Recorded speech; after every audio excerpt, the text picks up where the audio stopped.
In my talks this week, I'm singling out some of the main elements in the Bible's picture of the condition of the world in these closing days of the age and presenting them to you. As far as possible, I'm presenting this picture to you in an objective way, and I'm leaving it to you to compare the picture I present with the scenes that you yourself actually see in the world around us today. Our starting point was the statement of Jesus in Luke 17:26. Just as it was in the days of Noah, so also will it be in the days of the Son of Man. The days of the Son of Man being the period immediately before the return of Jesus. So there's a direct comparison between that period and the days of Noah. I pointed out four main features of the days of Noah as revealed in Genesis chapter 6. First, there was intense pressure and penetration from the occult realm. Spirit beings from a higher plane had sexual relationships with human women. In fact, there was an intermingling of two worlds. Second, there was universal corruption of the thought life of the people of that day. Third, the earth was filled with violence. Fourth, sexual corruption and perversion were rampant. Now, for our next picture of what the world will be like toward the close of this age, we're going to turn to another parallel statement of Jesus a few verses further on in Luke chapter 17. That's Luke 17, verse 28, where Jesus says, "It was the same as happened in the days of Lot." In other words, he not merely compares this closing period with the days of Noah, but also with the days of Lot. Now, for a picture of the days of Lot, we have to turn primarily to Genesis chapter 19. And I'm going to read the first 13 verses of that chapter because I believe it's important to give you an accurate picture of what Jesus was talking about. It'll be a slightly longer reading than is usual in these talks of mine, but I believe you'll find it very gripping. Genesis 19, beginning at verse 1. The two angels arrived at Sodom, that was where Lot lived, in the evening, and Lot was sitting in the gateway of the city. When he saw them, he got up to meet them and bowed down with his face to the ground. "My lords," he said, "please turn aside to your servant's house. You can wash your feet and spend the night, and then go on your way early in the morning." "No," they answered, "we will spend the night in the square." But he insisted so strongly that they did go with him and entered his house. He prepared a meal for them, baking bread without yeast, and they ate. Before they had gone to bed, all the men from every part of the city of Sodom, both young and old, surrounded the house. They called to Lot, "Where are the men who came to you tonight? Bring them out to us, so that we can have sex with them." Lot went outside to meet them and shut the door behind him and said, "No, my friends, don't do this wicked thing. Look, I have two daughters who have never slept with a man. Let me bring them out to you, and you can do what you like with them. But don't do anything to these men, for they have come under the protection of my roof." "Get out of our way," they replied. And they said, "This fellow came in here as an alien, and now he wants to play the judge. We'll treat you worse than them." They kept bringing pressure on Lot and moved forward to break down the door. But the men inside, that's the angels, reached out and pulled Lot back into the house and shut the door. Then they struck the men who were at the door of the house, young and old, with blindness, so that they could not find the door. The two men said to Lot, "Do you have anyone else here, sons-in-law, sons or daughters, or anyone else in the city who belongs to you? Get them out of here, because we are going to destroy this place. The outcry to the Lord against its people is so great that he has sent us to destroy it." Of course, the name of that city, Sodom, in the English language, was applied to a particular form of sexual perversion, which was called sodomy. Today that word is a little old-fashioned. Probably the most common word today would be homosexuality. Much of the time of Lot was similar to the time of Noah.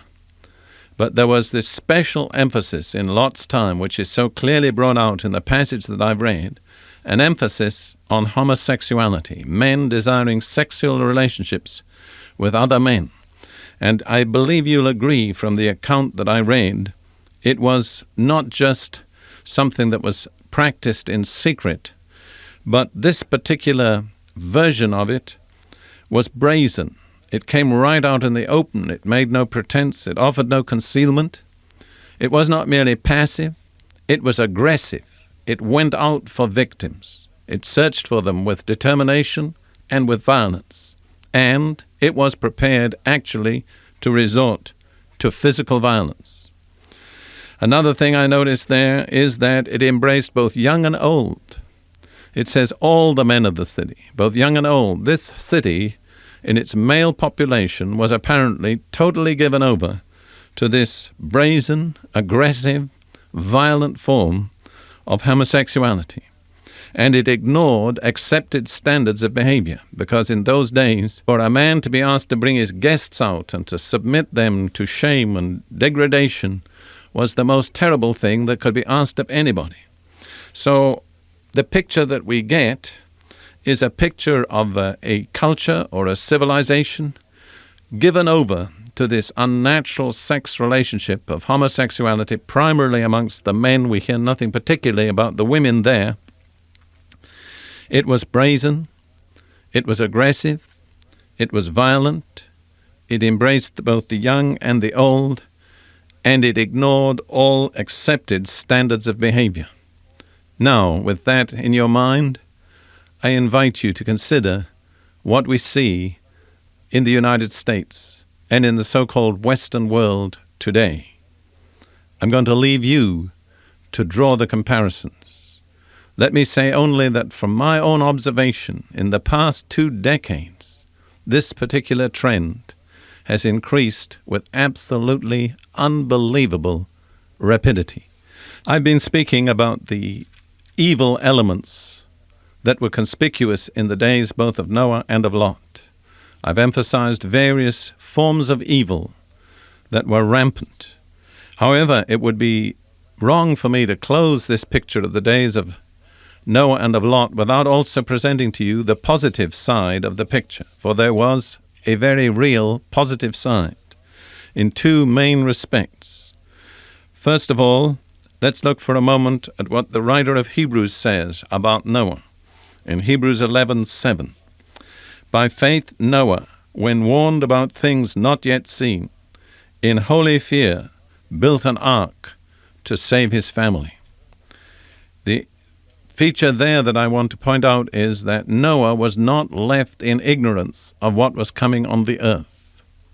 As God's faithful servant, he received direct from God supernatural revelation of what was to come on the earth, of how he could face it, of how he could prepare for it, and of how he could survive. God warned Noah in advance and showed him a way of survival. I believe that also should apply to the present time.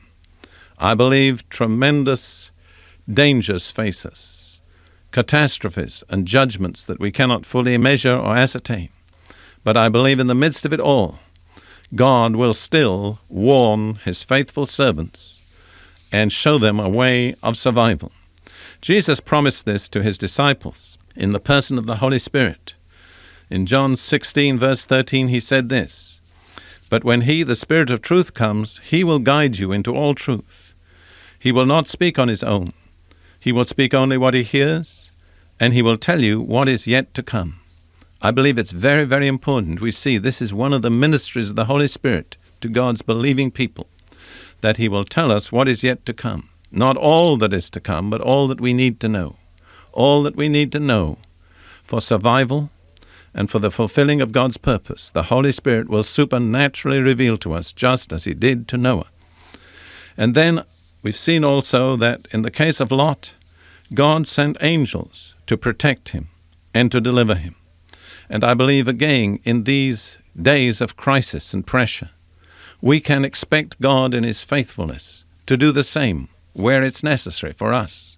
I believe that we're entitled to expect the supernatural presence and assistance of angels. The writer to Hebrews says they are ministering spirits sent forth to minister to the heirs of salvation. That's the believers of this time. So although there's much that's evil and frightening, in the picture of the days of Noah and of Lot, much that agrees with the evil and the frightening in our time, we must also look to the positive side. We must see that there was never a situation for which God did not have an answer prepared in advance. And the two particular positive features of those days were that God gave his servants supernatural warning in advance of what was to come and showed them how to survive. And he also sent angels to help, to protect, and to deliver. And I believe that we need and can expect from God just the same in these days.